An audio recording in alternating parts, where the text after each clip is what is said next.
नमस्कार दोस्तों, मैं अंकुर उपाध्याय स्वागत करता हूं आप सभी का आपके अपने YouTube channel share market analysis में। यहां आप सभी के साथ डिस्कस करने वाला हूं 4 स्टॉक्स जो कि टेक्निकल टर्म्स पे राजेश पालविया जी को पसंद आ रहे हैं। राजेश पालविया जी की बात की जाए तो ये एक्सिस डायरेक्ट में काम करते हैं, जिनकी तरफ से ये ईटी मनी पे आप इजीली पढ़ भी सकते हैं। जो डिटेल्स आई हैं पूरा का पूरा आर्टिकल, तो मैं एक एक करके सारी चीजें आप सभी के साथ डिस्कस करूंगा। पहले ही बता दूं, ये एक कॉपी पेस्ट वीडियो है, यानी कि जो रिपोर्ट है वो रिपोर्ट मैं आप सभी के साथ शेयर कर रहा हूं। इसमें मेरा पर्सनल ओपिनियन व्यू कुछ भी नहीं है। शुरू करते हैं एक एक करके चारों स्टॉक्स को डिस्कस करना और राजेश पालविया जी क्या कह रहे हैं उसको समझना। तो यहां पे सबसे पहले तो मार्केट को लेकर इनका व्यू है कि मार्केट ने the chart pattern suggest that if nifty crosses and sustain above 22,000 level, it would witnessing buying, leading the index towards 21,150 to 200.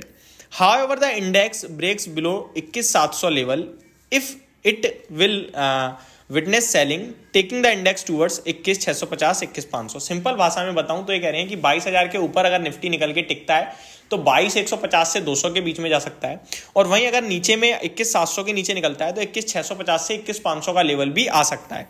आगे बात की जाए तो इन्होंने for the week we expect Nifty to trade in the range 22,300 to 21,500। बड़ी लंबी range दी है with a positive बायस, तो पॉजिटिव साइड में, लेकिन रेंज जो है 21,500 से लेकर 22,300 तक की है, यानी 800 पॉइंट की रेंज है, जहां पे फ्रेश हाई भी लगता हुआ दिख सकता है अगर इनकी टॉप रेंज के आसपास आया तो। आगे बात करूं, जो 4 स्टॉक है उनमें 10 से 20% के रिटर्न्स बन सकते हैं अगले 3 से 4 हफ्ते, यानी कि 1 महीने में। तो कौन कौन से स्टॉक से समझते हैं। पहला स्टॉक इन्होंने जो सजेस्ट किया है वो है कैनफिन होम्स का, जहां पे कह रहे हैं लास्ट ट्रेडेड प्राइस है 828 रुपीज का। अपसाइड इन्हें दिखती है 11 से 15% तक की। क्या कह रहे हैं, on the weekly chart Canfin Homes breaches the symmetrical triangular pattern at the level 816, indicating the initiation of an uptrend following 7 month of consolidation। 7 महीने की कंसोलिडेशन का एक तरीके से कह रहे हैं ब्रेकआउट आ रहा है, जहां पे बाइंग बन रही है, और टारगेट प्राइस आ रहा है 895 टू 925 का, और स्टॉप लॉस है 760 का, यानी ऑलमोस्ट 40 और 28 68 पॉइंट का स्टॉप लॉस आ रहा है, जो कि करंट भाव से होता है 8% का। रिस्क रिवॉर्ड भाई साहब कुछ ज्यादा फेवर में है नहीं। 8% का एसएल, 11 से 15% के टारगेट, तो बाय ऑन डिप्स के लिए बहुत अच्छा रहेगा, लेकिन ये स्ट्रेटेजी मेरे को तो सही खास लगी नहीं। The above analysis indicates an upside of 895 925 level. The holding period is 3 to 4 week. आते हैं दूसरे स्टॉक की तरफ। इंजीनियर्स इंडिया लिमिटेड बाय के लिए सजेस्ट किया गया है। लास्ट ट्रेडेड प्राइस है 261 का, और कमाल देखो टारगेट प्राइस है 281 से लेकर 292 तक। ठीक है जी, यानी कि 11% की अपसाइड की बात कर रहे हैं ये। यहां से 20 से 22 रुपए का तेजी, 20 से 32 रुपए की तेजी दिख सकती है। स्टॉप लॉस पता है कितना सजेस्ट करा है, सोचो 218 रुपए का। या तो यहाँ पे गलत लिखा हुआ है, और अगर सही लिखा है तो ये तो मतलब एक तरीके से जनता को पागल बनाने वाली बात है। 261 रुपए पे बाइंग खरीदने के लिए 218 रुपए का स्टॉप लॉस, जो कि होता है 40 रुपए से भी 43 रुपए का, यानी कि 20% का स्टॉप लॉस 10% के टारगेट के लिए। ये बिल्कुल भी जायज नहीं है। या तो इस आर्टिकल में गलती हुई है, अदरवाइज ये राय तो पूरी तरीके से खराब ही लग रही है मुझे।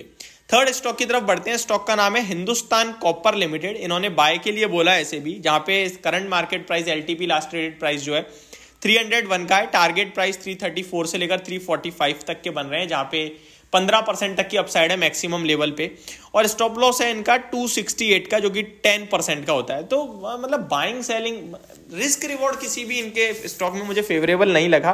क्या कह रहे हैं, on the weekly chart Hindustan copper broke of the consolidation zone 290 to 257, signaling the continuation of the medium term uptrend. The stock is exhibiting a pattern of higher high low formation on the weekly chart and holding above the medium term upward sloping trend line, signalling या medium term up trend, but stop loss अभी भी बहुत deep दे रहे हैं, तो मेरे को लगता है इसमें भी मेरे को कुछ खास मजा आया नहीं। चौथे स्टॉक की तरफ चलते हैं, जिसका नाम है ओरिएंटल होटल्स, जो कि लास्ट ट्रेड प्राइस है 133 का। टारगेट 159 to 150 का है, यानी कि लगभग 20% तक के लक्ष्य दिख रहे हैं, और स्टॉप लॉस है 120 का। चलो ये तो ठीक है, जहां पे 10% का एसएल इन्होंने दिया है और 20% तक के टारगेट्स हैं, तो ये थोड़ा सा रिस्क रिवॉर्ड में 1:2 का है, बट फिर भी 10% का स्टॉप लॉस बहुत बड़ा होता है, छोटा नहीं होता है। तो आप जरूर इन चारों स्टॉक्स को ध्यान में रख सकते हैं, ट्रेड कर सकते हैं, बट अपने हिसाब से भी थोड़ा एडजस्ट कीजिए, क्योंकि रिस्क रिवॉर्ड 10 से 15% का कहीं से कहीं तक जायज़ नहीं होता है, बहुत बड़े स्टॉप लॉस होते हैं ये। तो आप बाकी समझदार हैं, देख के ट्रेड कीजिए, बस इतना ही कहूँगा। होप आपको ये सारी जानकारी समझ में आई होगी। Thank you so much for watching this video. Have a great day guys.